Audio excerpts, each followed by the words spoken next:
이 세상에 태어난 사람들은 누구나 삶이라는 붓으로 인생이라는 이야기책을 날마다 엮어가고 있습니다. 인생이 무엇입니까? 인생은 인생살이, 즉 살아가는 이야기입니다. 그래서 오늘도 우리는 여기 오기 전에 오늘 하루 동안에 우리 삶의 현장에서 인생이라는 이야기책을 엮다가 왔습니다.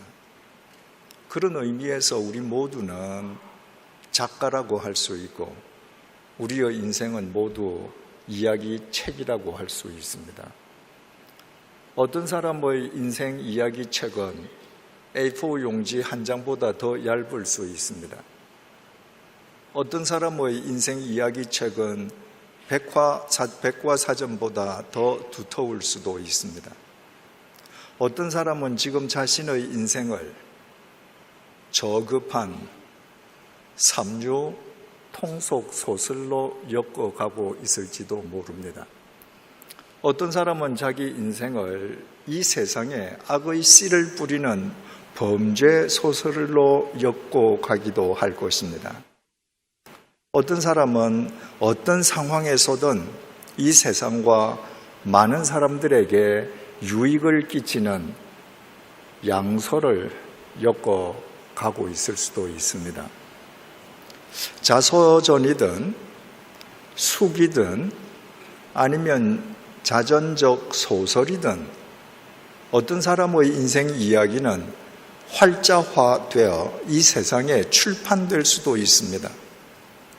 그러나 거의 절대 다수 사람들의 인생 이야기책은 활자화되지 않습니다.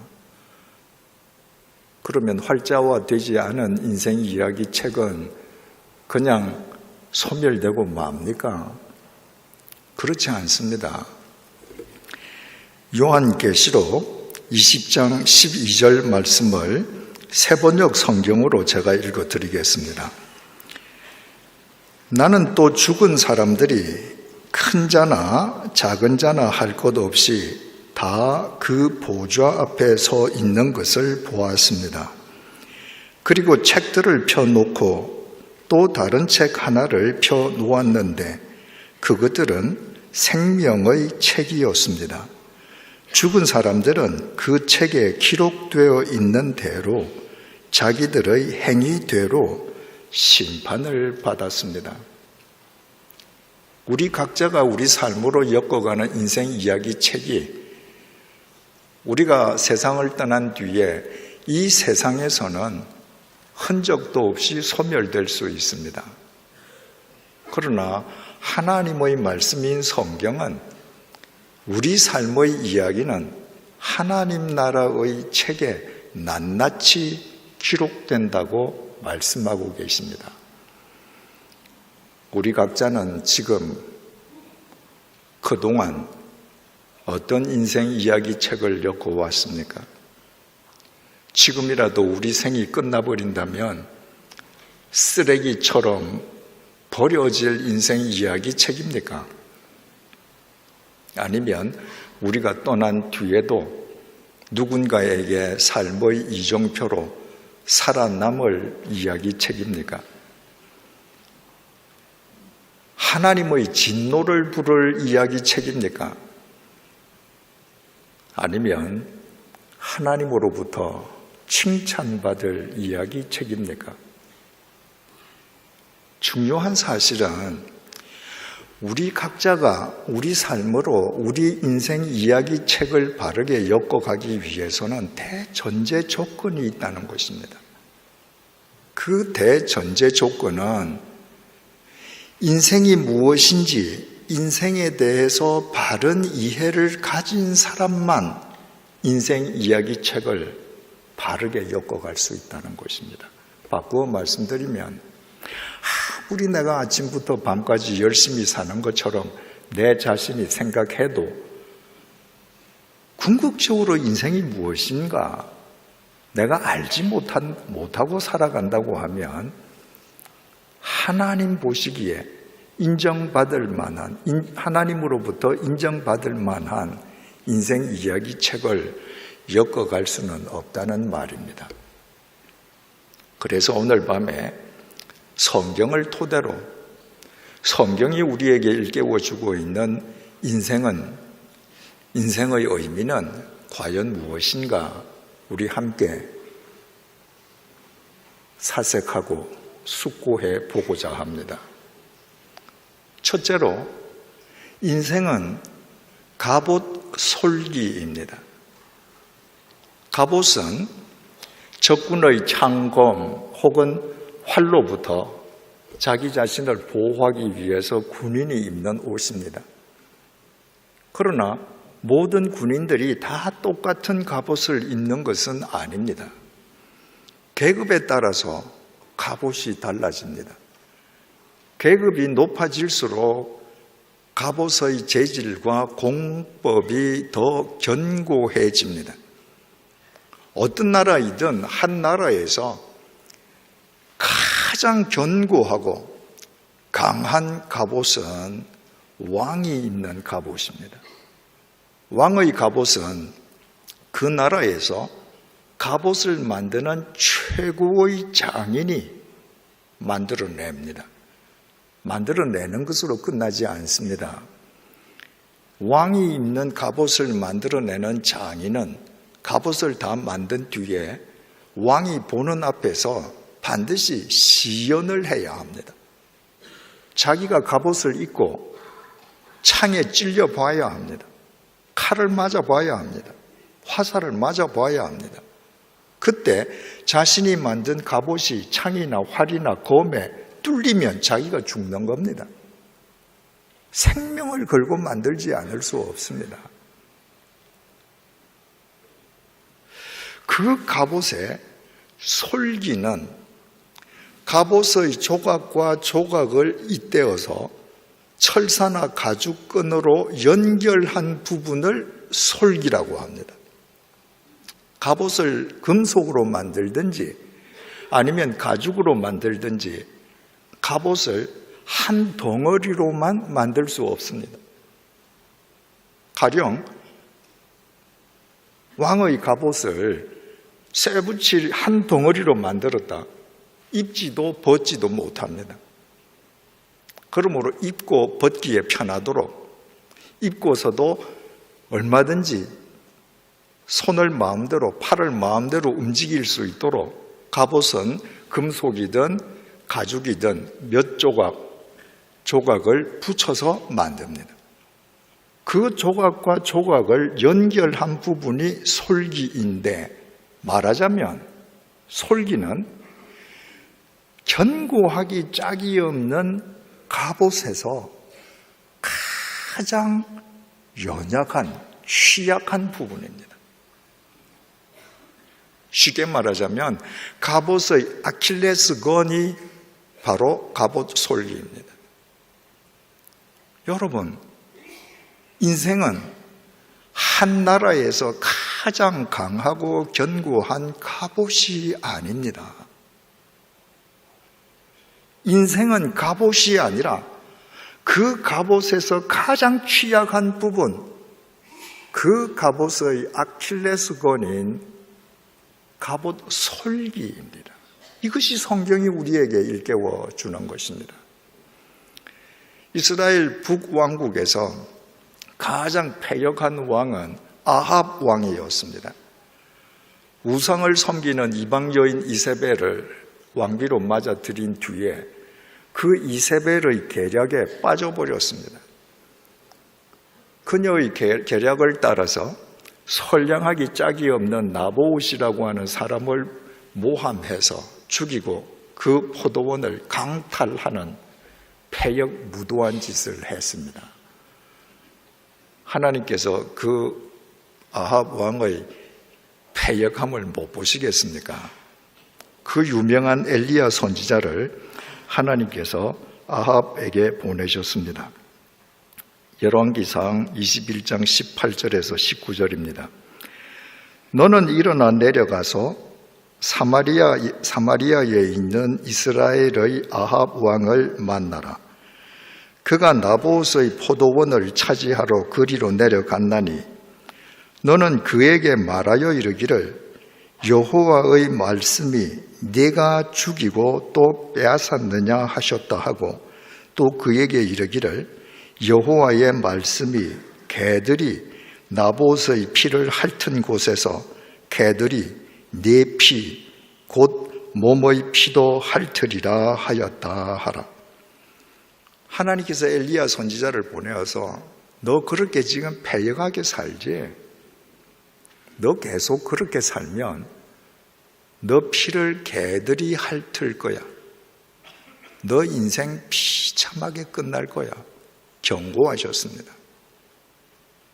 여러분, 엘리야의 말이 아니라 엘리야를 통한 하나님의 말씀이었습니다. 아합은 하나님을 믿지 않는 사람이 아닙니다.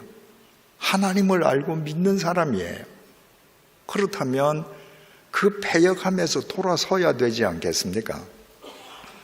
그런데도 아합은 잠시 죄를 뒤집어 쓰고 회개하는 척 하더니 패역의 길을 그대로 걸어갔습니다. 왜 그럴까요? 자기는 천하무적의 갑옷을 입고 있는 사람이에요. 내 인생은 갑옷입니다. 내 인생이 갑옷인데 누가 건드려? 하나님인들 건드릴 수 있으랴? 그 아합이 유다 남왕국의 여호사밧 왕과 길르앗 라못에서 아람 왕과 전투를 벌이게 되었습니다. 아람 왕이 자기 시하 32명의 장군들에게 명령을 내렸습니다. 얘들아, 다른 장군이나 다른 오합지졸들을 상대하려 하지 말고 너희들 32명은 힘을 합쳐서 아합 왕만 공격해라. 아합이 그 첩보를 들었습니다. 전해 들었습니다. 그래서 아합 왕은 막상 전투가 벌어지는데 상대방 32명의 장수가 왕인 자기만 집중 공격한다고 하니까 자기 전차 병거에서 왕의 휘장을 떼었습니다. 그리고 멀리서도 왕이 뭘 알아볼 수 있는 왕의 투구도 벗었습니다. 일반 병사의 투구를 썼습니다. 그리고 전장으로 뛰어들어갔습니다. 왕의 투구도 아니고 일반 병사의 투구를 쓰고 자기 전차에서 왕의 휘장을 띄었다고 하는 것은 적국의 장수도 알아보기 힘들지만 자기가 위급한 일을 당했을 때 자기 편 장수도 자기를 알아보기가 어렵다는 말입니다. 그런데도 그렇게 하고 지금 적진으로 뛰어들어갑니다. 왜? 나는 천하무적의 갑옷을 입고 있거든.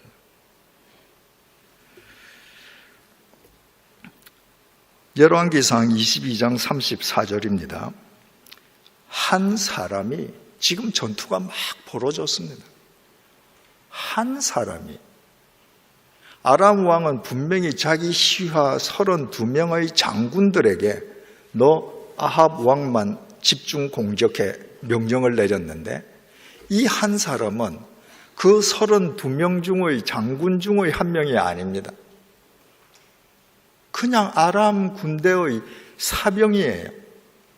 계급도 이름도 없습니다. 무명의 사병이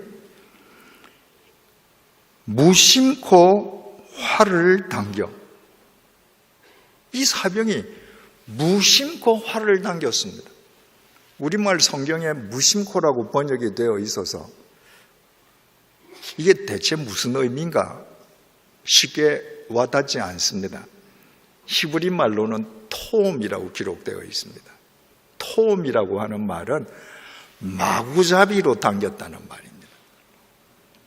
여러분, 요즘도 재래식으로 전투가 벌어지는 그런 곳이 국제적으로 그런 나라들이 있지 않습니까? 그런데 피아간에 총격전을 벌인단 말입니다. 그 총격전에서 피아간에 20명의 사상자가 났다. 그러면 서로 총을 쏘다가 적군, 아군 합쳐서 20명이 다치거나 죽었다면 적군과 아군이 사용한 총탄은 작으면 20발, 많으면 그 한 몇 배, 한 몇십 발 정도밖에 안 될 것 같죠. 그런데 피하간에 사상자가 20명이 나려고 하면요, 실제로 전쟁터에서는 총탄이 수백 발 소요됩니다. 많게는 수천 발 소요되는 경우도 있습니다. 왜 그렇겠습니까? 다치고 죽은 사람은 겨우 20명밖에 없는데, 여러분, 전쟁은 영화가 아닙니다. 영화를 보면 전투를 벌이는데 주인공들 다 눈 똑바로 뜨고 총 쏘잖아요. 실제 전투 현장은 그렇지 않습니다. 피하간에 겨냥도 하지 못하고 고개 숙이고 총만 쏘는 거예요. 마구잡이로 쏘는 겁니다. 마구잡이로 쏜 총에 맞은 사람들이 그날 전투에서 20명이다. 이 말이 됩니다. 옛날 전투도 똑같았습니다. 화살이 비처럼 쏟아져 오는데 그 화살을 누가 눈을 똑바로 쳐다보고 활을 당깁니까? 방패 뒤에 숨어서 마구잡이로 당기는 겁니다. 아람의 이름 없는 한 병사가 마구잡이로 화살을 하나 쏘았습니다. 그 화살이 어떻게 되었는가? 한 사람이 무심코 활을 당겨 이스라엘 왕의 갑옷 솔기를 마친지라. 이름 없는 군인이 마구잡이로 화살을 쏘았는데 이 화살이 아합 왕의 갑옷에 가서 맞았으면 아합 왕은 죽지 않았습니다. 그 화살이 어디에 가서 명중했는가? 솔기에 맞았습니다. 갑옷과 갑옷 사이에 이연 부분에 맞았습니다. 가장 취약한 부분에 화살이 명중해서 들어간 겁니다. 그 솔기를 뚫고 화살이 아합의 가슴팍에 꽂혔습니다. 여러분, 세계에서 가장 명사수가 멀리 갑옷을 입고 있는 사람의 솔기를 겨냥해서 맞추려고 하면 맞출 수 있겠습니까? 그런데 아합은 천하무적의 왕의 갑옷을 입고 날아오는 화살이 솔기에 맞아서 가슴팍에 화살을 맞게 되었습니다. 왕이 그 병거 모는 자에게 이르되 내가 부상하였으니 내 손을 돌려 내가 전쟁터에서 나가게 하라 하였으나 35절입니다. 이날에 전쟁이 맹렬하였으므로 왕이 병거 가운데 붙들려 서서 아람 사람을 막다가 저녁에 이르러 죽었는데 상처의 피가 흘러 병거 바닥에 고였더라. 36절에서 37절입니다. 왕이 죽음에 그의 시체를 메어 사마리아에 이르러 왕을 사마리아에 장사하니라. 그 병거를 사마리아의 못에서 씻음에 개들이 그의 피를 핥았으니 여호와께서 하신 말씀과 같이 되었더라. 거기는 창기들이 목욕하는 곳이었더라. 화살을 맞는 순간에 아합은 자기가 죽었다는 걸 절감했습니다. 그래서 자기 곁에 있는 병사에게 빨리 나를 피신시키라고 했는데 너무 적진 깊숙이 들어가서 피신시킬 수 없었습니다. 죽었습니다. 장사를 치렀습니다. 그런데 그의 피가 그가 타고 있던 전차에 흥건히 젖을 정도로 흘러 있었습니다. 개들이 그 피를 핥았습니다. 여러분, 아합이 만약 자기 인생이 갑옷 솔기라는 사실을 알았더라면, 약한 갑옷 솔기인 줄을 알았더라면 하나님이 엘리야를 보내어서 당신의 말씀을 주실 때 하나님을 향해 180도 돌아섰을 것입니다. 그러나 그는 자기가 갑옷이라고 생각했습니다. 그러나 그는 갑옷이 아니었습니다. 아람 군인, 이름도 없는 무명 군인 한 명이 마구잡이로 쏜 화살에 갑옷 솔기가 맞아서 그날로 세상을 끝내고 말았습니다. 예수님께서 이 땅에 계실 때입니다. 한 사람이 예수님을 찾아와서 청탁을 넣었습니다. 자기 형제하고 재산 싸움이 붙었는데 자기 형제에게 이야기해서 아버지 유산을 좀 잘 나누도록 형제에게 좀 압력을 넣어달라는 거예요. 여러분, 예수님께서 형제의 재산 싸움이나 해결해 주시려고 이 땅에 오셨습니까? 예수님께서 이렇게 말씀하셨습니다. 누가복음 12장 14절입니다. 이르시되 이 사람아, 누가 나를 너희의 재판장이나 물건 나누는 자로 세웠느냐 하시고, 이보게, 내가 너가 재산 싸움 하는데 내가 재판장 하려고 왔는지 아냐? 내가 고작 너희들 돈 나누는 일에 개입하려고 왔는 줄 아냐? 그러시면서 그 자리에 모여있는 모든 사람들에게 이렇게 말씀하셨습니다. 누가복음 12장 15절입니다. 그들에게 이르시되 삼가 모든 탐심을 물리치라. 사람의 생명이 그 소유의 넉넉한 데 있지 아니하니라 하시고, 사람들을 향해서 모든 탐심을 물리쳐라. 지금 형제가 재산 놓고 싸우는 게 이거 지금 탐심 때문이거든요. 그러면서 예수님께서 말씀하셨습니다. 사람의 생명이 그 소유의 넉넉한 데 있지 않다. 여러분, 넉넉하다는 우리말은 참 좋은 말입니다. 아주 따뜻한 말이에요.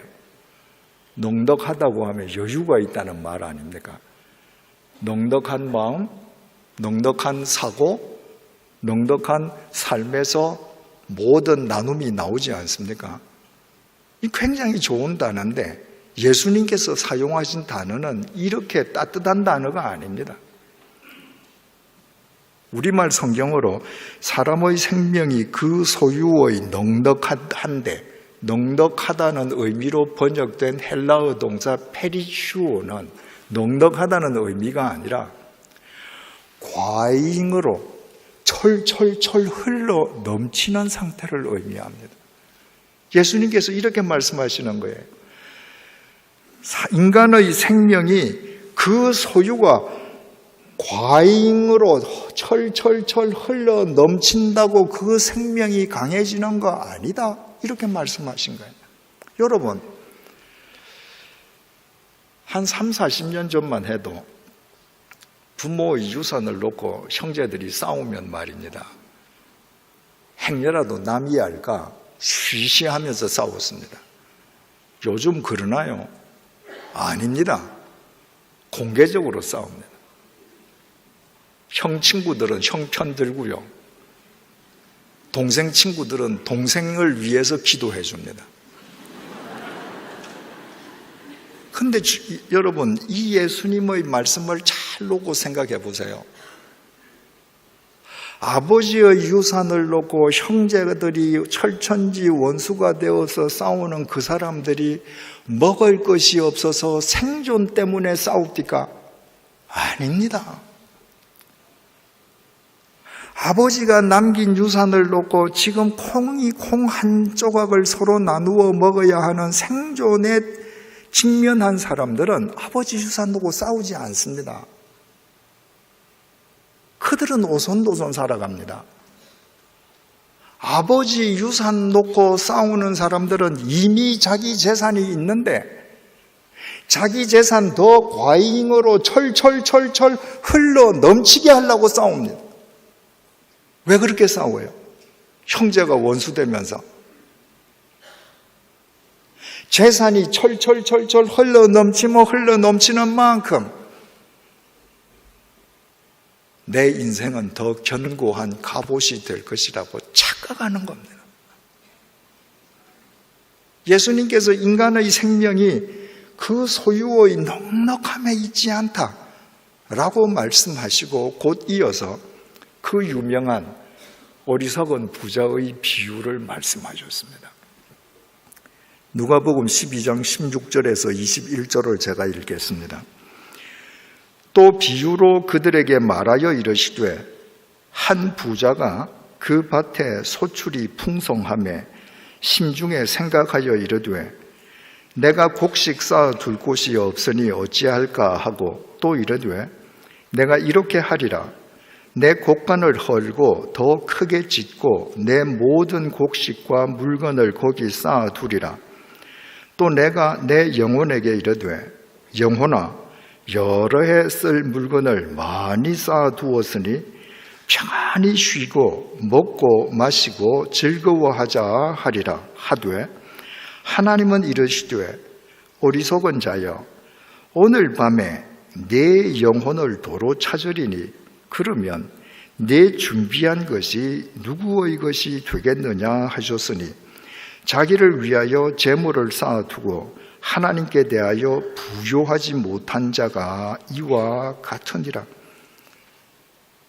이 부자는 수년 동안 풍년이 들어서 많은 소출을 지금 곳간에 산더미처럼 쌓아두었습니다. 올해 또 풍년입니다. 그걸 어디로 흘려보낼 생각을 하지 않았습니다. 곳간을 더 크게 짓고 더 많이 쌓아둘 것을 생각했습니다. 그리고 이제 내가 재산을 산더미처럼 여러 해 먹을 것을 쌓아두었으니 이제 내 영혼이 즐겁게 먹고 마시자 천년만년 살 줄 알았습니다. 자기 곳간에 쌓은 재산이 많기 때문에 자기 인생은 갑옷이라고 생각했습니다. 그런데 하나님께서는 바로 그날 밤에 그의 생명을 데리고 가셨습니다. 그는 갑옷 솔기였습니다. 그가 만약에 자기 인생이 갑옷 솔기인 줄 알았더라면 곳간을 더 크게 짓고 소유를 더 많이 쌓아두기보다 그것을 흘려보내는 통로가 되었을 것입니다. 시편 33편 16절입니다. 많은 군대로 구원 얻은 왕이 없으며. 여러분, 많은 군대가 있다고 하면 그 군대로 왕은 구원을 얻어야 되지 않겠습니까? 근데 구원받은 왕이 없다는 것입니다. 알렉산더 대왕이 얼마나 위대한 대왕입니까?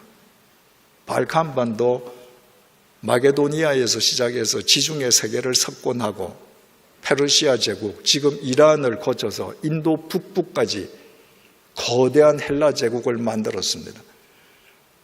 그의 군대는 가는 데마다 연전, 연승, 천하무적이었습니다.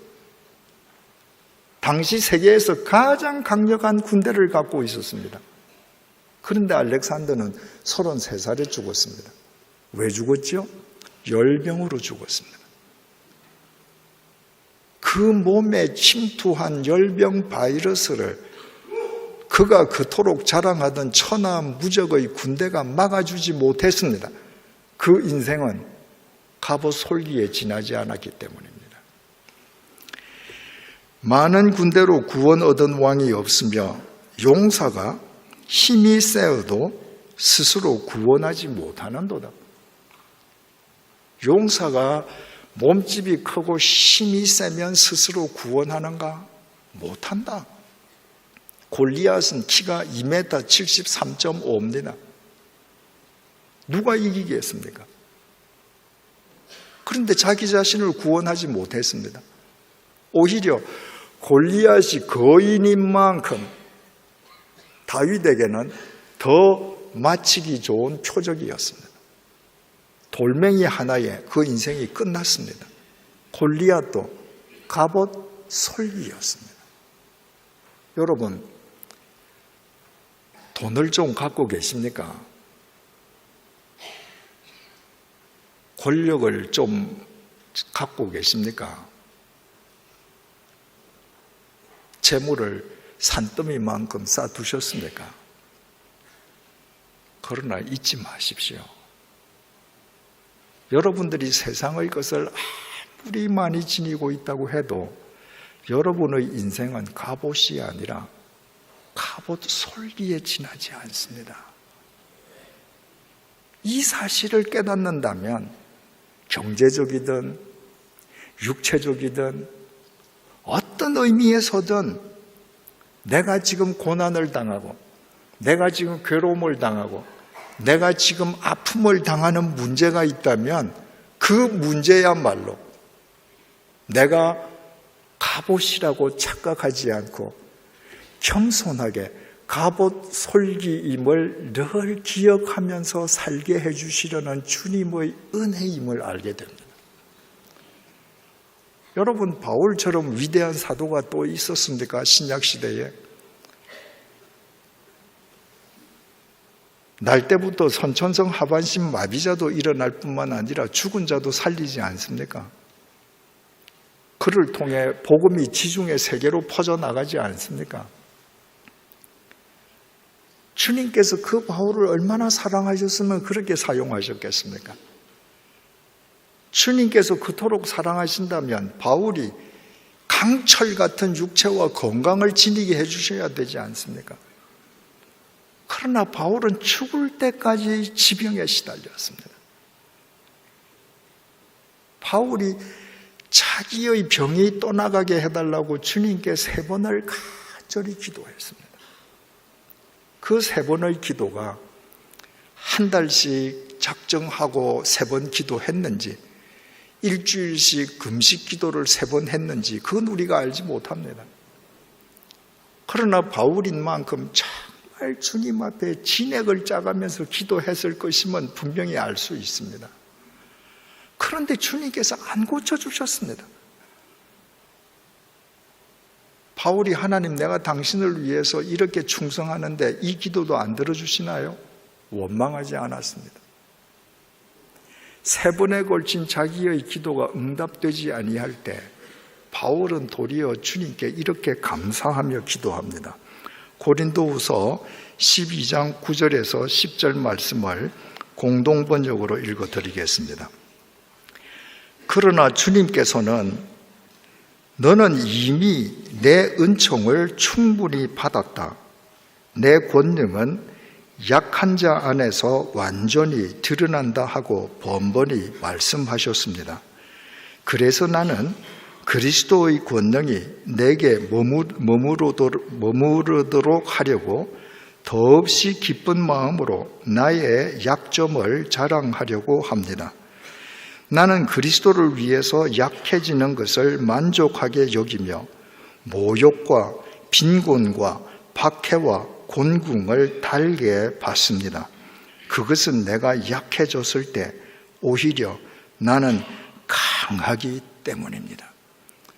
바울은 일평생 지병을 지니고 살았기 때문에 단 한 번도 자기가 갑옷이라는 착각을 하지 않았습니다.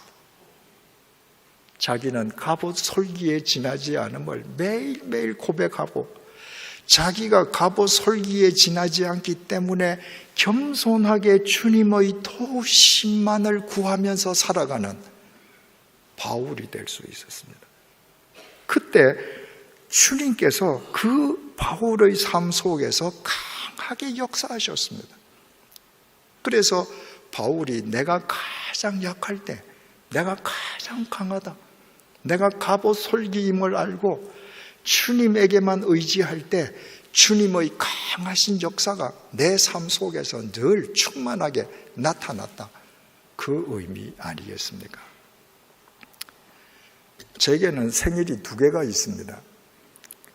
하나는 제가 제 부모님 몸으로부터 태어난 날이 제 생일입니다. 2번째 생일은 2013년도 4월 29일입니다. 그날이 암 선고를 받은 날입니다. 제가 조직 검사를 하고 나서 병원에 가서 결과를 통보받기 전에 먼저 전화로 통보를 받았습니다.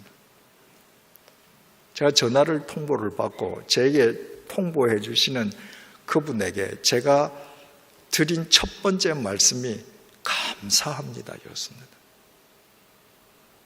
저는 늘 궁금했습니다.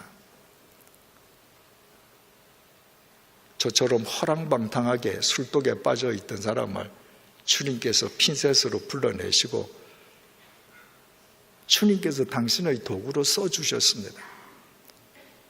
저는 10년 동안 주님의 교회에서 여러분들과 목회하면서 주님께서 얼마나 아름다운 일들을 많이 행해 주셨는지 알고 있습니다. 제 능력으로 된 것 하나도 없습니다.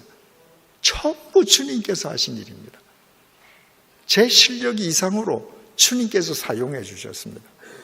그래서 제 인생 말년이 되면 주님께서 나를 어떻게 사용하시려나 저는 좀 늘 궁금한 마음을 갖고 있었습니다. 그런데 그날 병원에서 암입니다 라고 통보를 받는 순간에 그 질문이 해소된 겁니다. 아, 주님께서 나를 암 환자로 내 인생을 끝내게 만드시는구나. 내 인생이 갑옷이 아니라 내 인생이 갑옷 솔기에 지나지 않음을 내가 단 하루도 잊지 않고 살아가게끔 하시기 위해 주님께서는 제 육체 속에 암이라는 길벗을 주셨습니다. 그래서 저는 매일매일 주님의 도우심을 구하면서 살아갈 수밖에 없습니다. 그 두 번째 생일날 2013년 4월 29일부터 오늘이 2255일째 되는 날입니다. 6년 2개월 4일째 되는 날입니다. 그 매일매일 주님의 은혜가 새롭습니다. 사랑하는 교우 여러분, 지금 어떤 문제 때문에 괴로워하고 계십니까?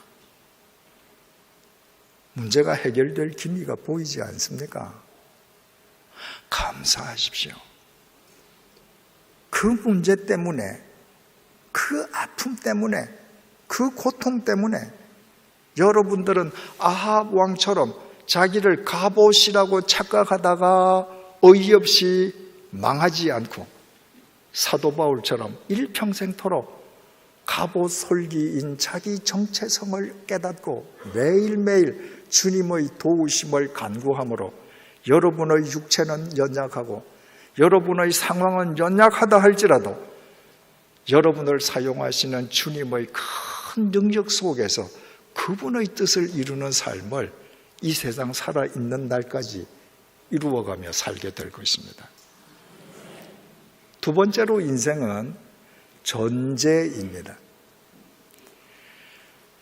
바울이 많은 서신서를 썼는데 참수형을 당해서 죽기 직전에 마지막으로 쓴 서신서가 디모데 후서입니다.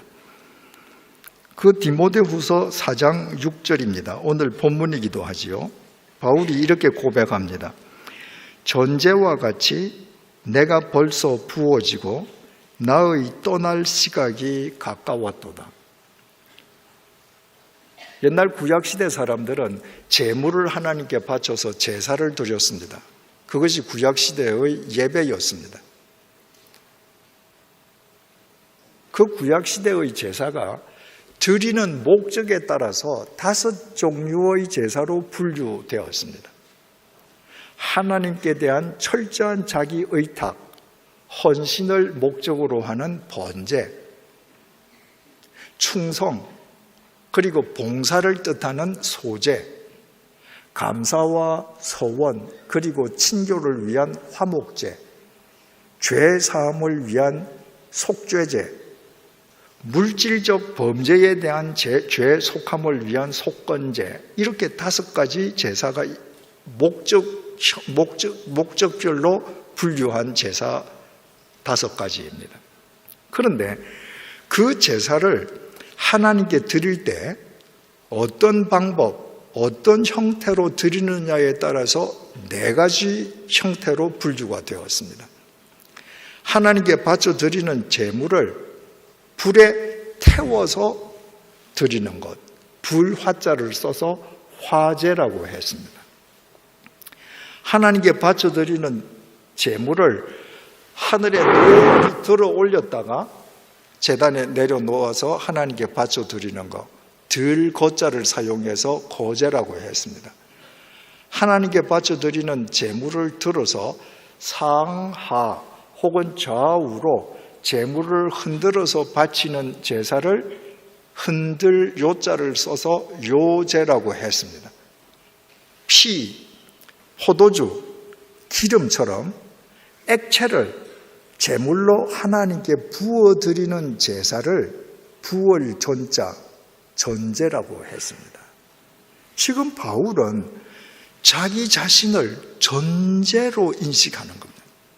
액체를 하나님께 부어드리는 전제와 같이 내가 벌써 부어지고 나의 떠날 시각이 가까워졌도다. 이것은 바울의 대단한 통찰력입니다. 여러분, 구약시대에 전제로 제사를 드리는 것이 그 제물을 피, 포도주, 기름과 같은 액체를 부어드리는데 반드시 피, 기름, 포도주가 아니더라도 액체를 그릇, 제기에 넣어서 부으면 우리 눈으로 볼 수가 있어요. 액체를 따르면 따르는 만큼 그 그릇 속의 공간이 점점 더 커집니다. 지금 바울은 자기 인생을 전제, 액체를 붓는 전제로 여기고 자기 인생을 눈으로 보는 거예요. 아, 내 인생을 내가 이만큼 지금 쏟아부었어. 그릇 안이 텅 비어있네. 전제와 같이 내가 벌써 다 부어져서 이제 나는 세상을 하직할 때가 다 되었네. 바울은 인생을 전제로 인식한 것입니다. 이것을 요즘 시계로 표현한다고 하면 바울은 인생을 아날로그나 디지털 시계가 아니라 모래시계로 인식했다는 말입니다. 아날로그 시계는 초침, 분침, 시침 세 개의 바늘이 시계판 위를 무한 반복해서 회전하는 겁니다. 디지털 시계는 0부터 59까지의 숫자가 무한 반복으로 나타납니다.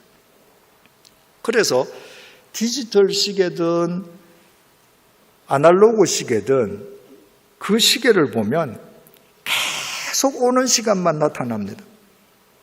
지나간 시간은 나타나지 않습니다. 그 시계를 보고 내가 바울처럼 내 인생이 전제처럼 다 부어졌네? 아날로그 디지털 시계에 절대 나타나지 않습니다.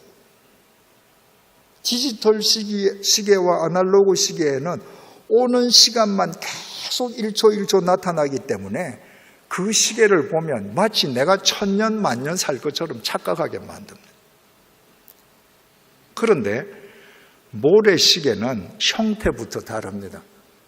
모래시계는 삼각형의 유리병이 역방향으로 서로 엇물려 있습니다.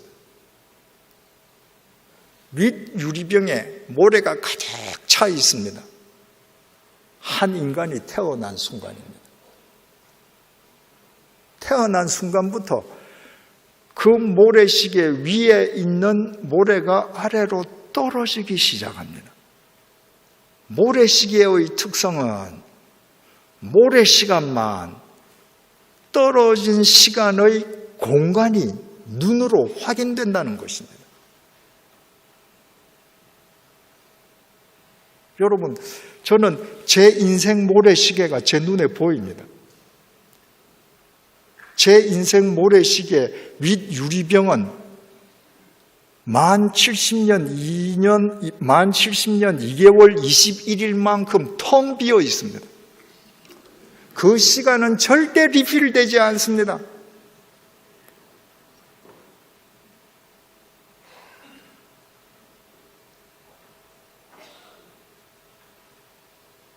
중요한 것은 세상의 모래시계는 모래가 떨어지면 떨어지는 만큼 빈 공간이 점점 늘어나는데 거기에 밑부분에 남아있는 모래도 보여요. 인생 모래시계는 지나간 시간은 70년 2개월 4일만큼 텅 빈 공간이 보이는데 남아있는 날은 안 보인다는 겁니다. 여러분, 모래시계의 시간이 얼마나 빨리 떨어지는지 아시죠? 모세가 정말 그 세월이 얼마나 빨리 날아가는지 고백하면서 신속히 가니 우리가 날아간다 그러잖아요. 새가 날아가는 속도로 지금 시간이 떨어져요. 그런데 그 유리병 위에 도대체 하루가 남았는가? 이틀이 남았는가? 사흘이 남았는가? 이거 알 수가 없습니다.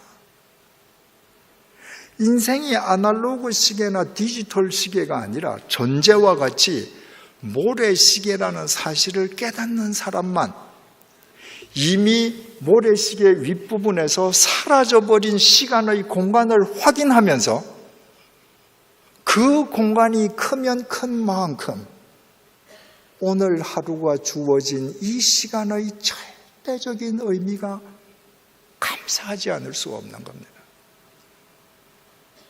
여러분, 그리스의 극작가 소포클레스가 이런 말을 하지 않았습니까? 그대가 헛되이 보낸 오늘은 어제 죽은 사람이 그토록 살기를 열망했던 내일이다. 여러분, 오늘 어떻게 사셨습니까? 헛되게 보냈습니까? 어제 죽은 사람이 그렇게 살기를 열망했던 내일입니다. 왜 여러분들 오늘 헛되게 살았습니까? 모래시계의 윗부분이 안 보이시니까 그런 거예요. 수십 년이 지금 텅 비었는데 또 하루가 주어졌다. 여러분, 봄이 되면 온 세상이 소생하지 않습니까? 도시에서는 봄을 온 몸으로 경험하기가 쉽지 않은 것 같습니다. 시골 가서 사니까요, 정말 봄이 되니까 눈이 부셔요. 여러분, 제가 사는 마을에도 90세 되시는 분들도 계신데 그런 분들이 말입니다. 봄이 되어서 온 세상이 눈부신 초록색으로 옷을 입으면 봄이 온 걸 기뻐합니다. 근데 봄이 왔다는 건 뭐예요? 작년 겨울부터 봄까지 몇 달의 모래가 떨어졌다는 말입니다. 자기 모래시계에서 시계가 간 것은 생각 안 합니다. 봄이 온 것만 좋아합니다. 여러분들이 매일 눈에 보이는 것, 보기 아름다운 것에만 현혹되어서 산다면 지금까지 그렇게 살아온 것처럼 지나간 시간을 알지 못하고 지금 흘러내리는 모래 시간을 다 무의미하게 내버려 버릴 수 있습니다. 그러나 모래시계에서 지나간 시간의 텅 빈 공간을 보신다면 오늘 떨어지는 이 모래, 이 날이 폭풍이 부는 날이면 어떻습니까? 엄동설한이면 어떻습니까? 사흘에는 영하 20도의 날이면 어떻습니까? 어제 죽은 사람이 그렇게 살도록 살기를 열망했던 날이 노력하지 아니한 나에게는 오늘도 주어졌는데, 그렇다면 봄만 기뻐할 것이 아니라 겨울에도, 폭설 속에서도, 폭풍 속에서도 내가 그리스도인으로 주님의 말씀을 따라서 세상과 누구에겐가 기여하면서 살아가게 되지 않겠습니까? 시편은 다윗이 쓴 시입니다. 시편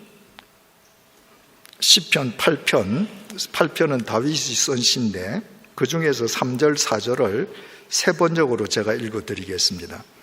주님께서 손수 만드신 저 큰 하늘과 주님께서 친히 달아놓으신 저 달과 별들을 내가 봅니다. 사람이 무엇이기에 주님께서 이렇게까지 생각하여 주시며 사람의 아들이 무엇이기에 주님께서 이렇게까지 돌보아 주십니까? 바울은 매일매일 하루하루가 주어진다는 것, 다윗은 그게 감격해서 주님께서 어떻게 사람을 이렇게 돌보아 주십니까? 하고 노래했습니다. 제가 아까 말씀드리지 않았습니까? 제 인생 모래시계는 이미 만 70년 하고도 더 많은 날들이 뻥 뚫려 있습니다. 앞으로 몇 날이 저에게 있을는지 저는 알지 못합니다. 그런데 아침에 일어나서 눈을 뜨면 또 하루가 제게 주어진 것입니다. 제 평생에 한 번도 맞아본 적이 없는 새날이 또 하루 주어졌습니다. 그래서 블라인드를 올리고 창밖을 내다볼 때 이 시편 8편은 다윗의 고백이 아니라 인간 이재철이 70년을 산 이재철의 고백이 되는 것입니다. 주님께서 손수 만드신 저 큰 하늘과 주님께서 친히 달아놓으신 저 달과 별들을 내가 봅니다. 제철이가 무엇이기에 주님께서 이렇게까지 생각하여 주시며 제철이가 무엇이기에 주님께서 이렇게까지 돌보아 주십니까? 그 모래시계에 또 하루의 모래가 떨어지게 해주신 그 주님의 은혜를 내가 감사한다고 하면 비록 나이는 들고 병든 육체는 쇠퇴해 간다 할지라도 그래도 뭔가 오늘 또 하루 내가 발딛고 있는 이 세상에 내가 살고 있는 내 마을에 기여하는 삶을 살려고 애쓰지 않겠습니까? 여러분 매일매일 하루하루가 여러분에게 주어지는데 여러분 인생이 모래시계라는 사실을 알지 못하고 매일매일 하루하루를 여러분의 욕망을 위해서 그냥 허투루 써버린다.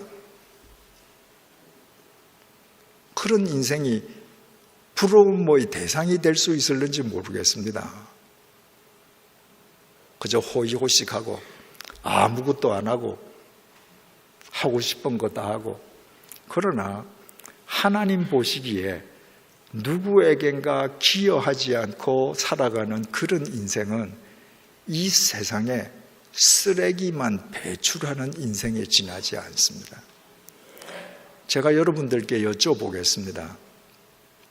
여러분들 태어나신 이래 오늘 이르기까지 깨끗한 물 얼마나 많이 마시셨습니까? 그 물 다 어디 갔습니까? 소변으로 버리셨죠. 여러분들 그동안 맛있는 음식 얼마나 많이 드셨습니까? 어디다 갔습니까? 화장실에서 다 버렸습니다. 여러분들 평생에 버린 종이는 얼마나 많습니까? 여러분들 평생에 버린 옷은 얼마나 많습니까? 버린 구두는 얼마나 많습니까? 버린 가구는 얼마나 많습니까? 여러분 인생이 모래시계임을 알지 못하고 오늘 하루 주어진 이 하루가 누군가에게 기여해야 할 절대적인 의미의 날임을 알지 못한다면 여러분들이 아무리 많은 돈을 갖고 있어도 여러분들이 주일마다 와서 봉사해도 여러분들은 태어나서 죽을 때까지 여러분들이 돈이 더 많으면 더 많을수록 더 많은 쓰레기를 세상에 배출하면서 세상을 오염시키다가만 여러분들 인생은 끝납니다. 주님께서 그런 인생 기뻐하시지 않을 것은 두말할 나위가 없습니다. 세 번째로 인생은 입김입니다. 인생이 모래시계라고 했는데 세상의 모래시계를 보면 위에 있는 모래가 다 떨어지고 나면 아래 유리병에 그대로 남아 있습니다. 그래서 인생이 모래시계라고 해도 뭔가 인생 시계가 다 끝나도 남는 것처럼 여겨집니다. 그러나 인생 모래시계는 그렇지 않습니다. 여러분들 잘 아시는 전도서 1장 1절에서 2절 말씀입니다. 다윗의 아들 예루살렘 왕 전도자의 말씀이라. 다윗의 아들이니까 솔로몬 아닙니까? 솔로몬이 뭐라고 했는가? 전도자가 이르되 헛되고 헛되며 헛되고 헛되니 모든 것이 헛되도다. 히브리 말은 중요한 사실을 강조할 때 부사가 있는데도 동일한 단어를 2번 반복해서 사용합니다. 처음에는 굉장히 원시적인 언어처럼 여겨졌습니다. 그런데 히브리 말을 배우고 읽으면 읽을수록 그게 아니야. 이게 훨씬 더 강조하는 거야. 하는 것을 알게 됩니다. 가령 솔로몬이 인생은 대단히 헛돼. 인생은 매우 헛돼. 몹시 헛돼. 라고 하는 것하고 헛되고 헛되며 헛되고 헛되나니 모든 것이 헛되도다. 어느 게 더 강조가 됩니까? 그러니까 히브리 사람들이 강조할 때 단어를 2번 반복하는 것은 제곱이거든요. 곱하기거든요. 내가 굉장히 좋으면 좋다, 좋다, 좋다, 곱하기 좋다에. 그러니까 헛되다를 5번 썼다는 것은 헛됨 5제곱이에요. 이거는 말로 표현할 수 없을 정도로 어떤 부사도 동원할 수 없을 만큼 헛되다는 것입니다. 그런데 여기에서 솔로몬이 헛되다고 말을 한 이 히브리어 단어가 헤벨인데 그 헤벨은 숨이라는 말도 되고 입김이라는 말도 됩니다. 물론 공허함, 헛됨 이런 뜻도 있지만 본래는 숨, 입김입니다. 제가 후 하고 입김을 붑니다. 분명히 열기도 느껴져요. 유리에 훅 하면 김이 소리기도 합니다. 근데 이게 있습니까? 실제가 없습니다. 순식간에 사라집니다.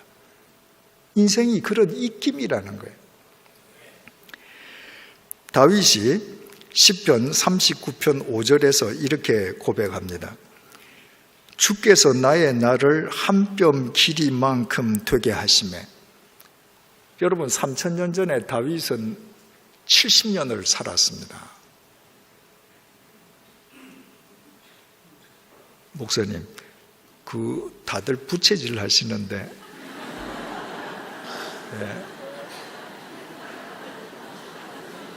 잠시 또 켰다가 또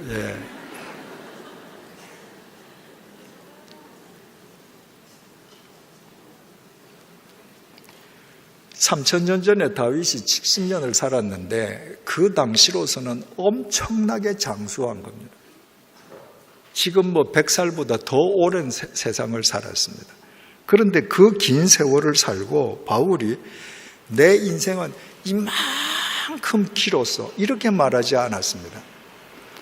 주께서 나의 날을 한 뼘 길이만큼 되게 하시며 다윗에게 있어서 70년이라는 인생은 한 뼘밖에 안 되더라는 겁니다. 한 뼘이라는 것은 엄지손가락 끝에서부터 중지 끝까지 아닙니까? 근데 이건 잘못된 번역입니다. 시브리어 성경에는 테파흐라고 번역되어 있습니다. 테파흐는 손목 끝에서부터 손가락이 시작하는 부분, 그러니까 손바닥이라는 말입니다. 다윗이 70년을 살고 내 인생은 손바닥 길이밖에 안 됩니다. 모래시계가 순식간에 끝난 겁니다. 나의 일생이 주 앞에는 없는 것 같사오니. 여러분, 영원하신 하나님 앞에서 손바닥 정도밖에 되지 않는 70년이 이것이 있는 것이라고 이야기할 수 있겠습니까?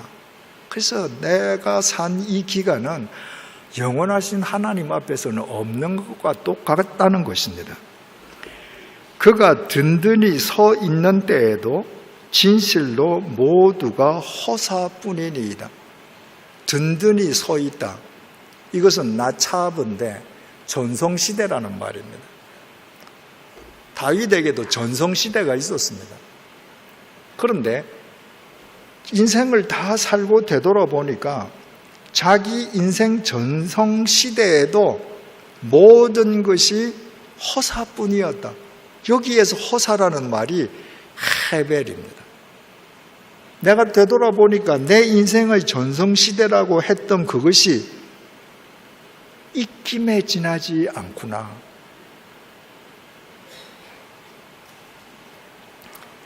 다윗은 또 시편 62편 9절에서 이렇게 고백합니다. 세 번적으로 읽어드릴게요. 신분이 낮은 사람도 입김에 지나지 아니하고, 신분이 낮은 사람, 가난한 사람, 그 사람 인생 입김에 지나지 않는다는 거예요. 그러면 좀 부자, 좀 힘 있는 사람은 인생이 뭔가 달라야 되지 않겠습니까? 그런데 이렇게 이야기합니다. 신분이 낮은 사람도 입김에 지나지 아니하고 신분이 높은 사람도 속임수에 지나지 아니하니. 나는 신분이 높기 때문에 입김에 지나지 않는 너보다 내 인생은 훨씬 중해, 훨씬 더 커, 더 무거워 라고 하면 그 사람은 스스로 속는 사람이라는 거예요. 신분이 약한 사람도 그 인생은 입김, 신분이 높은 사람도 입김, 가난한 사람도 입김, 부자도 입김이라는 거예요. 그들을 모두 다 저울에 올려놓아도 입김보다 가벼울 것이다. 여러분, 오늘날 72억 인구가 있습니다. 그 72억 인구한테 어느 날 몇 시, 몇 분, 몇 초에 다 똑같이 하늘을 향해서 후 하고 입김을 내뿜으라고 얘기했다고 하십시다. 그래서 내뿜었습니다. 그게 지금 남아 있습니까? 없습니다. 그래서 내가 지금 현재형으로 입김을 불 때 아직도 열기가 느껴지는 내 입김, 굳이 무게를 따지자면 72억 명의 사라진 입김보다 현재형의 내 입김이 더 무겁다고 말이에요. 이게 72억 명을 모아 놓아 보아야 입김인 인생은 아무것도 아니라는 말이에요. 여러분, 숨, 입김, 이게 아무 실체도 없이 헛된 것, 허망한 것의 상징 아닙니까? 그래서 성경은 또 인생을 이렇게 표현합니다. 시편 102편 3편 공동 번역입니다. 나의 세월은 연기처럼 사라지고, 자기 인생이 연기처럼 사라져 버리더라는 겁니다. 제가 사는 시골집 옆집에서 겨울에 딱 저녁 5시가 되면 장작으로 불을 뗍니다. 그러면 산 위에서 바람이 내려와서 그 연기가 다 우리 집 마당으로 들어와요. 그 연기 굉장히 센 것 같습니다. 그런데요, 그때 잠시뿐입니다. 순식간에 다 사라집니다. 여러분과 내 인생이 실체 없는 연기하고 똑같다는 겁니다. 입김하고 똑같다는 말인 것이죠. 야고보서 사도는 야고보 4장 13절 14절에서 이렇게 고백합니다. 들으라, 너희 중에 말하기를 오늘이나 내일이나 우리가 어떤 도시에 가서 거기서 1년을 머물며 장사하여 이익을 보리라 하는 자들아, 내일 일을 너희가 알지 못하는도다. 너희 생명이 무엇이냐? 너희는 잠깐 보이다가 없어지는 안개니라. 제가 사는 시골집이 해발 560m입니다. 그래서 안개가 자주 끼어서 보입니다. 그런데요, 제가 지금 8개월째 사는데 단 한 번도 솟아오른 안개가 그 모양 그대로 10분 이상 있는 안개를 본 적이 없습니다. 안개는 피어 올랐다고 하면 그냥 사라지고 다른 모양이 됩니다.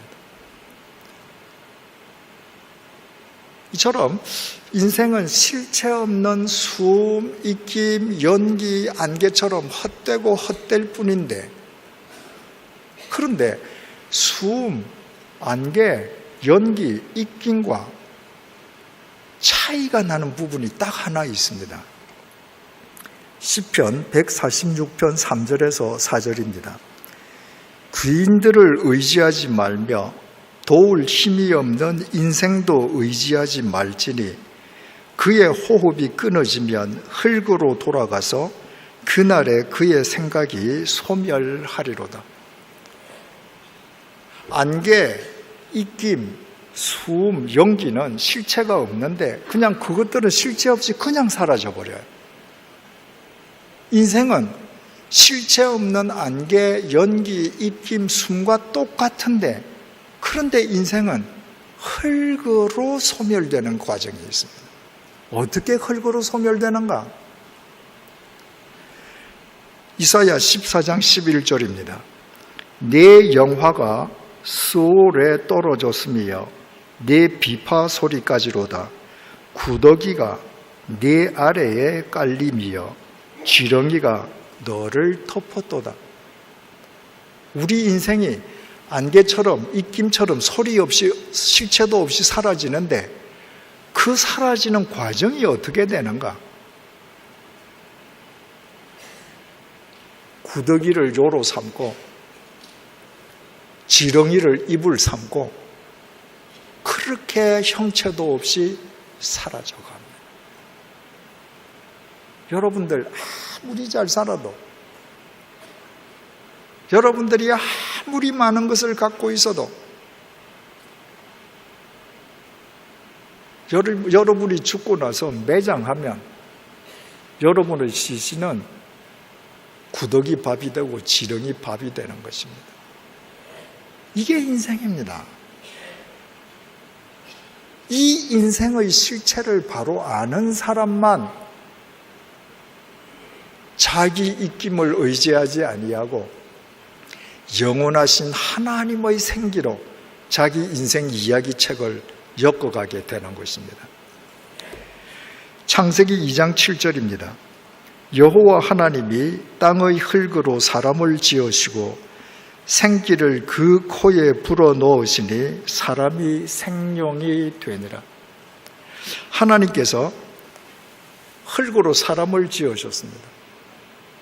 그리고 그 흙으로 만들어진 사람의 코에 당신의 생기를 후 하고 불어넣어 주셨습니다. 흙 플러스 하나님의 생기 이퀄 하나님의 생명이 되었습니다. 근데 인간이 죄를 짓고 하나님의 생기를 상실해버렸습니다. 생명에서 빼기 하나님의 생기를 하니까 남는 게 뭡니까? 흙밖에 안 남습니다. 그래서 천하장상도 그냥 구더기, 지렁이 밥이 되는 거로 그 인생은 안개처럼 입김처럼 소멸되는 겁니다. 그걸 안다고 하면 우리는 어떻게 해야 되겠어요? 본래 하나님께서 에덴 동산에서 흙의 코 속에 불어주셨던 그 생기 속에서 살아가야 되는 겁니다. 우리가 왜 기도합니까? 왜 성경 공부합니까? 경건 훈련이 왜 필요합니까? 우리의 육체가 구더기 밥이 될 때에도 우리를 영원히 살려주실 그 하나님의 생기를 힘입어 살기 위함이 아니겠습니까? 자기 인생이 입김에 지나지 않음을 깨닫는 사람만 매일매일 하나님의 생기로 자기 인생 이야기책을 엮어갈 수 있습니다. 마지막으로 인생은 떠남입니다. 인생이 숨, 입김처럼 순식간에 사라져버리고 인간의 육체, 고깃덩어리가 구더기와 지렁이의 밥이 되는 것으로 인생이 끝나버리는 것으로 모든 것이 종결되어 버린다면 유물론이 맞습니다. 그러나 우리는 유물론주의자가 아닙니다. 다윗이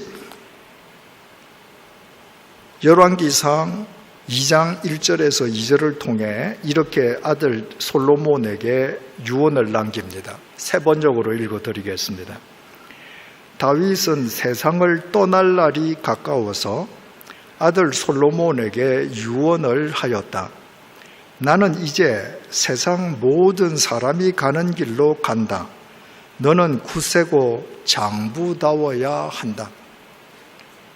다윗도 자기 인생이 모래시계처럼 시간이 쭉쭉쭉 떨어져 내리는 거, 전제처럼 다 부어지는 거 알고 있었습니다. 자기 떠날 때가 된 것을 자기가 알았습니다. 그래서 떠날 준비를 하고 자기 살아 생전에 아들에게 왕위를 양위해 주었습니다. 그리고 그 아들에게 얘기를 합니다. 내가 이제 세상 모든 사람들이 가는 길로 가게 되었다. 흔히 오해하듯이 다윗이 말한 세상 모든 사람이 가는 길이 죽음의 길, 공동묘지의 길을 의미하지 않습니다. 다윗이 시편 23편 6절에서 이렇게 고백합니다.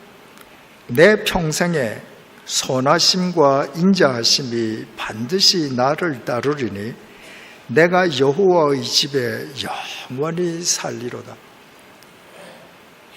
다윗은 하나님의 집에 영원히 살리라. 자기가 영원히 살아야 할 곳은 하나님의 집임을 알고 있었습니다. 이 시편 23편 6절을 새 번역이 더 쉽게 이렇게 번역했습니다. 진실로 주님의 선하심과 인자하심이 내가 사는 날 동안 나를 따르리니 나는 주님의 집으로 돌아가 영원히 그 집에서 살겠습니다. 다윗은 세상을 지금 떠나는데 떠나서 어디를 가야 하는가? 그 방향, 목적지를 알고 있었습니다. 바로 주님의 집으로 돌아가서 영원히 사는 것입니다. 그래서 다윗은 그 주님의 집을 향해 매일 하루하루를 떠났습니다. 그 하루하루 주님의 집을 향해 떠나간 다윗의 인생의 이야기가 성경 속에 사무엘하, 사무엘상, 사무엘하로 남았습니다. 사무엘상, 사무엘하는 성경 속에 포함되어서 하나님의 말씀입니다.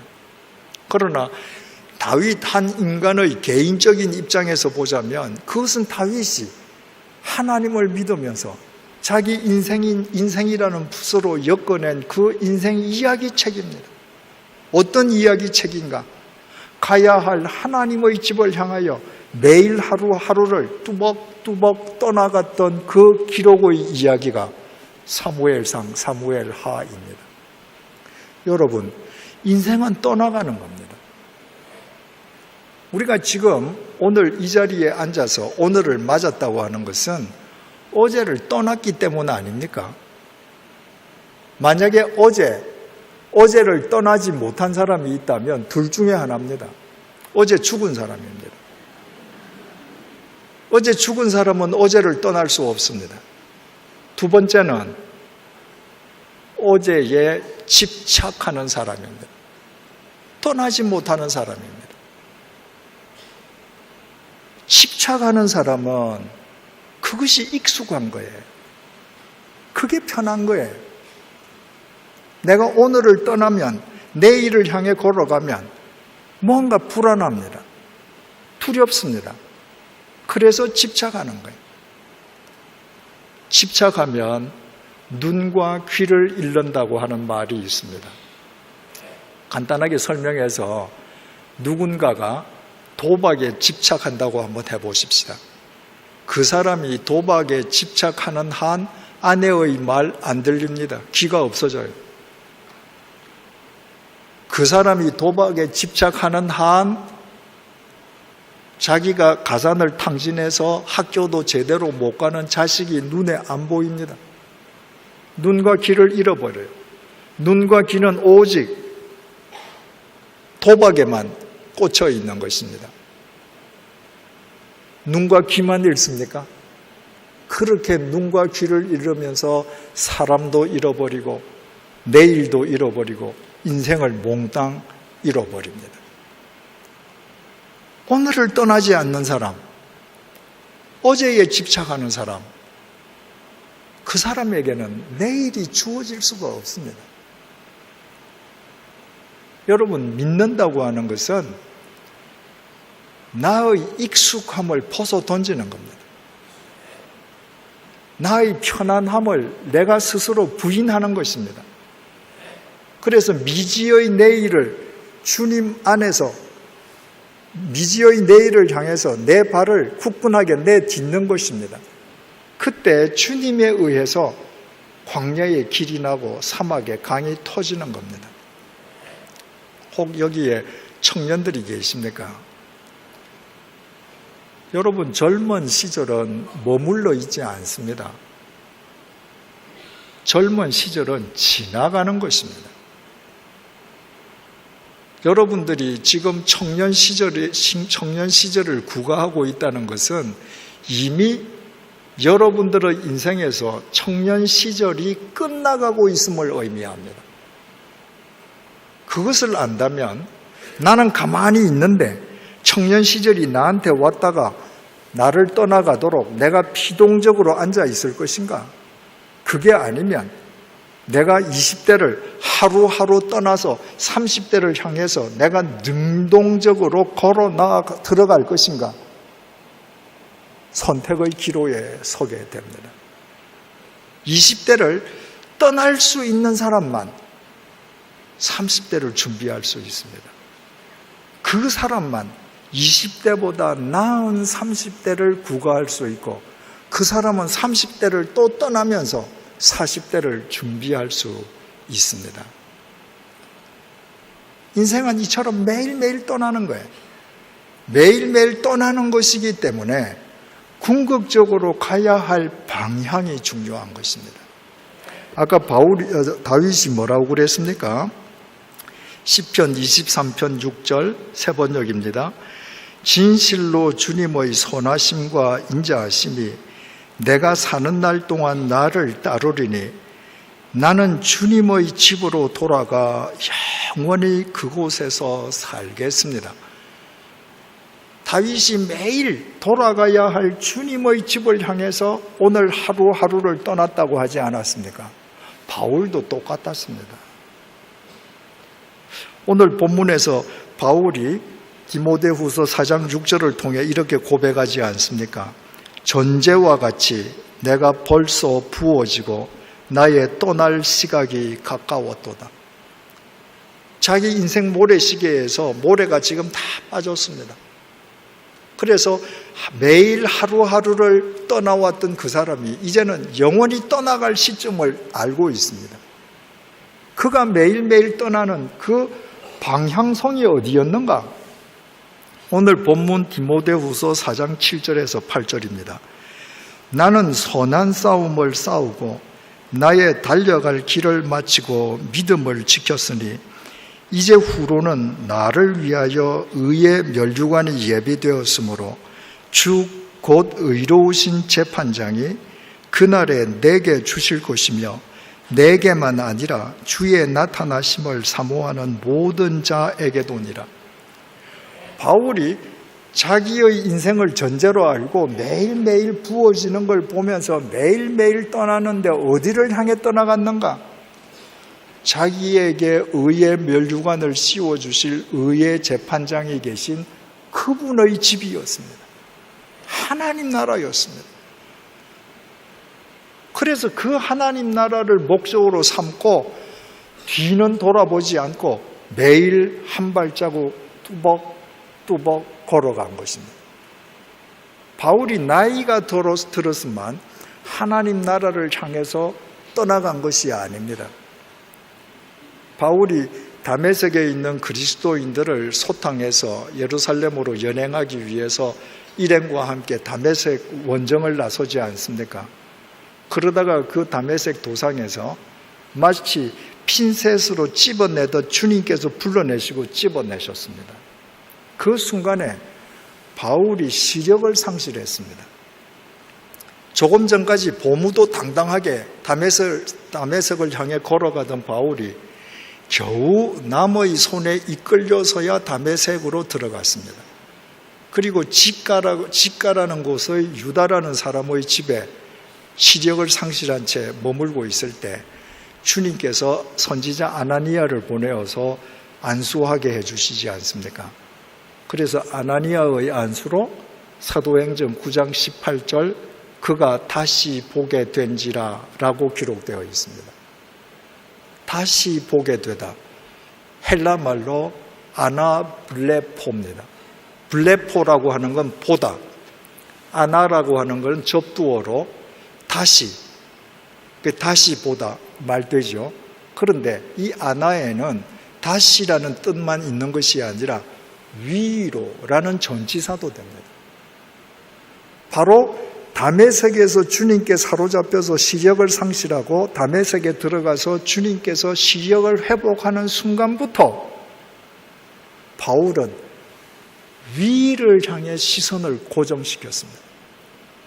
그 나라를 향해서 주님께서 부르시는 대로 한 걸음 한 걸음 매일매일 오늘을 떠나면서 살았습니다. 그 삶의 이야기가 사도행전으로 기록되어 남았습니다. 사도행전 역시 하나님의 말씀입니다. 그러나 바울이라는 한 개인의 입장에서 보자면 주님의 부르심을 받은 이후에 자기 삶이라는 붓으로 인생이란 이야기책을 엮은 바울의 인생의 이야기책이 된 것입니다. 이처럼 여러분들께서 인생은 오늘에 집착하는 것이 아니라 내일을 향해 오늘을 과감하게 떠나가는 것임을 알고 매일매일 하나님 나라를 향해 떠나갈 때 여러분들의 세상의 직책, 소유의 과다 아무 상관없이 여러분을 통한 주님의 섭리가 여러분 인생 이야기책으로 매일매일 엮어져 가게 되는 것입니다. 인생은 갑옷 솔기요. 인생은 모래시계요. 인생은 덧없는 입김이요. 인생은 머물미 없이 매일매일 떠나가는 것에 지나지 않습니다. 그래서 흔히 인생을 광야길에 비유하지 않습니까? 광야는 아무도 없는데 갑옷 솔기에 지나지 않는 나, 입김에 지나지 않는 나를 이 세상에는 책임져 줄 사람이 없습니다. 그래서 이 세상은 광야입니다.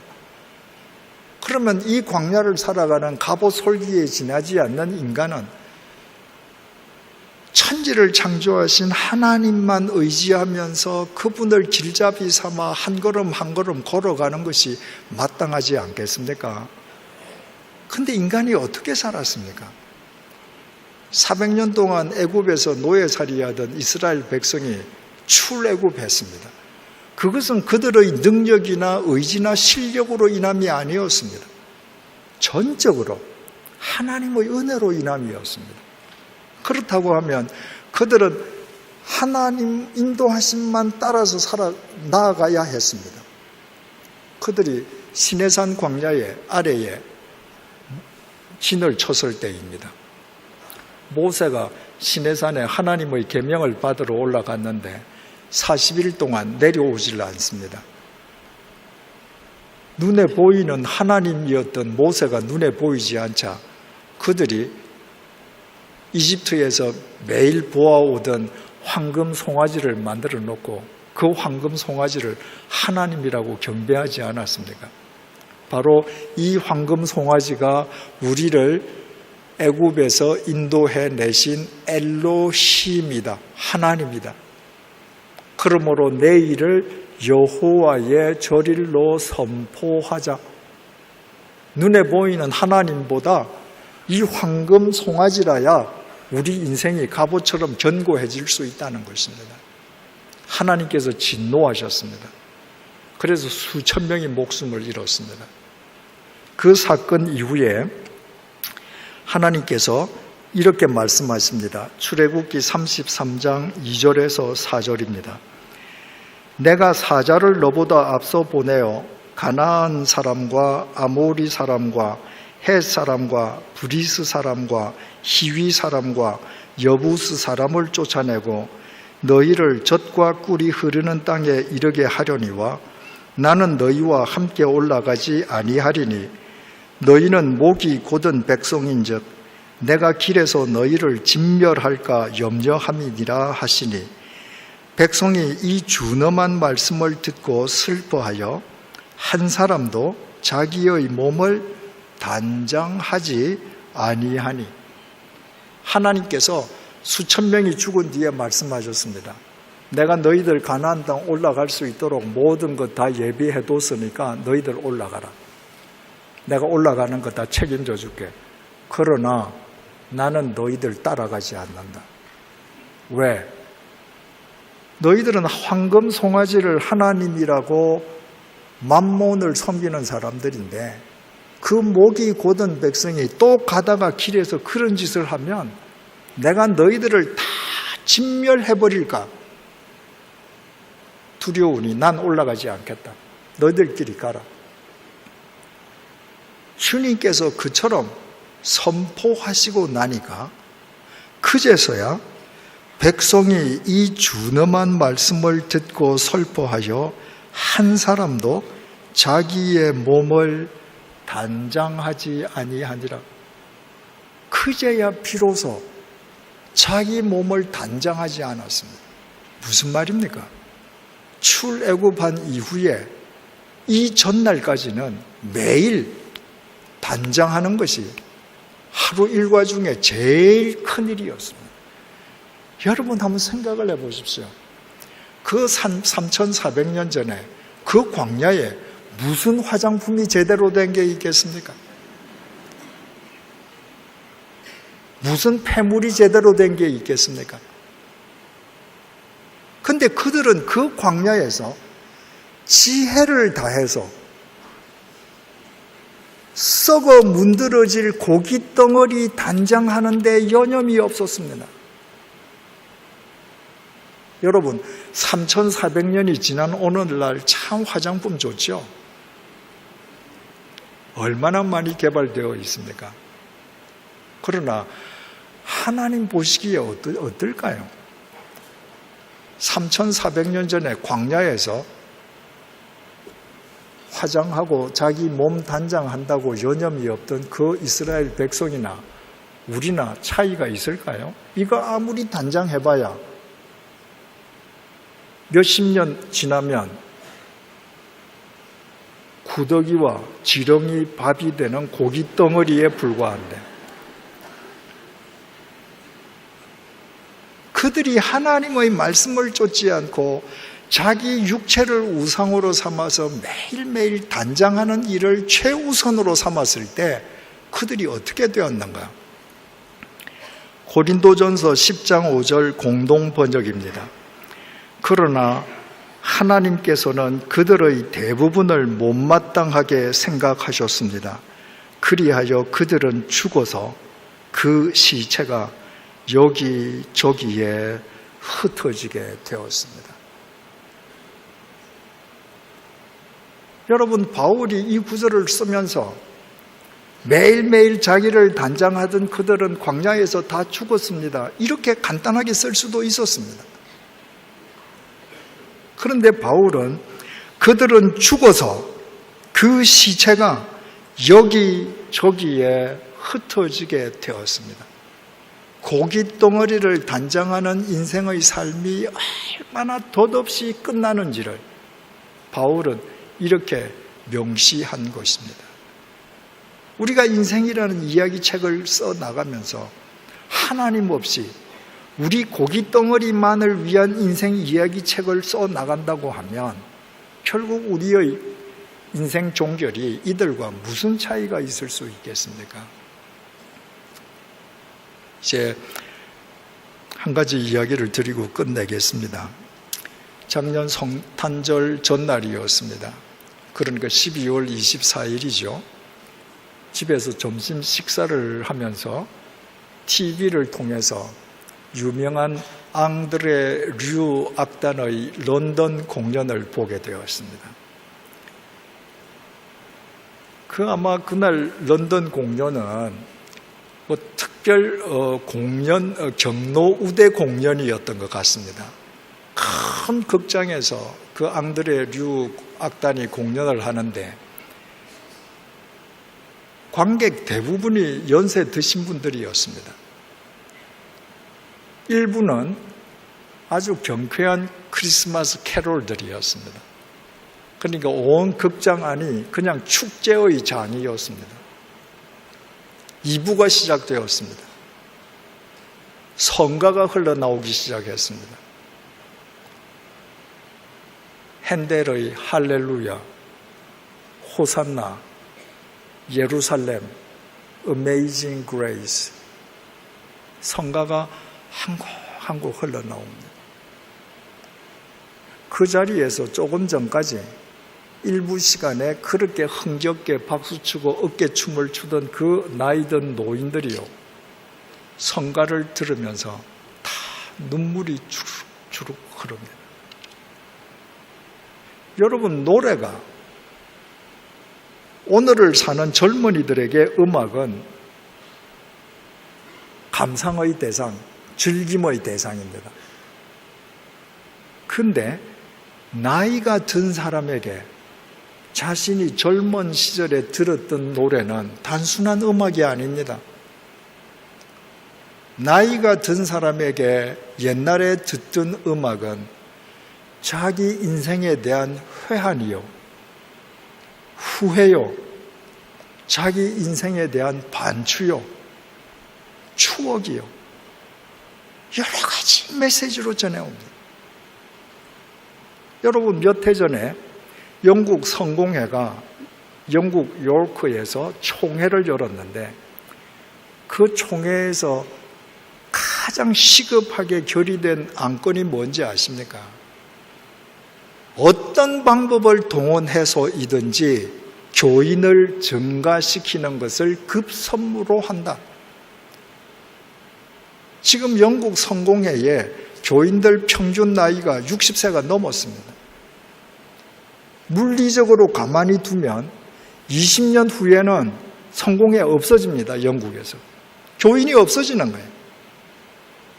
그러니까 20년 후에도 영국 성공회가 존재하게끔 하기 위해서 무슨 방법을 써서든지 교인을 확충시키자. 그것이 제1결의 사항이었습니다. 여러분, 적어도 영국인이라고 하면, 거기에 앉아있는 백발의 70, 80 노인들이라고 하면 50년 전에, 60년 전에 그들 다 영국 성공회 교인들 아니었겠습니까? 그런데 오늘날 영국 성공회 교회가 통통 비어 있다면 그들이 교회를 떠난 거죠. 그들이 성가를 들으면서, 그들이 떠났던 교회를 생각하면서, 그들이 버렸던 하나님을 생각하면서 눈물을 흘리는 것입니다. 여러분, 가슴이 찡했습니다. 여러분, 우리 인생이 모래시계인데 우리 모래시계에 모래가 얼마 남아있는지 모릅니다.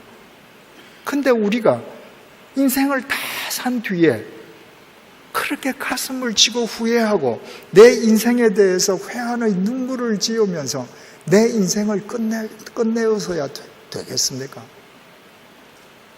사랑하는 교우 여러분, 인생은 갑옷이 아니라 갑옷 솔기입니다. 지금부터 겸손하게 주님의 도우심을 구하면서 매일매일 살아가십시다. 인생은 모래시계입니다. 오늘 하루 주어진 이 하루의 절대적인 의미를 감사하면서 이 하루를 내 욕심을 위해서가 아니라 이 세상과 누군가에게 기여하는 생명의 삶을 살아가십시다. 인생은 최전성 시대에도 지나치고 보면 입김에 지나지 않습니다. 하나님께서 태초에 우리에게 불어주셨던 그 생기, 말씀과 기도로 그 생기를 회복하면서 살아가십시다. 인생은 머물미 없이 떠나가는 것입니다. 어떤 하루에도 집착하지 마십시다. 오직 가야 할 그 집, 하나님의 나라를 목적 삼고 하루하루 오늘을 뚜벅뚜벅 떠나 그 집을 향해 걸어가십시다. 우리가 세상에서 비록 가진 것 없어도, 세상에서 명성을 누리지 못해도, 우리가 보잘것없는 인간이라 할지라도 주님께서 우리 인생을 사용하셔서 우리 인생 이야기 책을 우리가 떠난 뒤에도 누군가에게 이정표가 될 영원한 사도행전 29장으로 엮어 주실 것입니다. 기도하시겠습니다.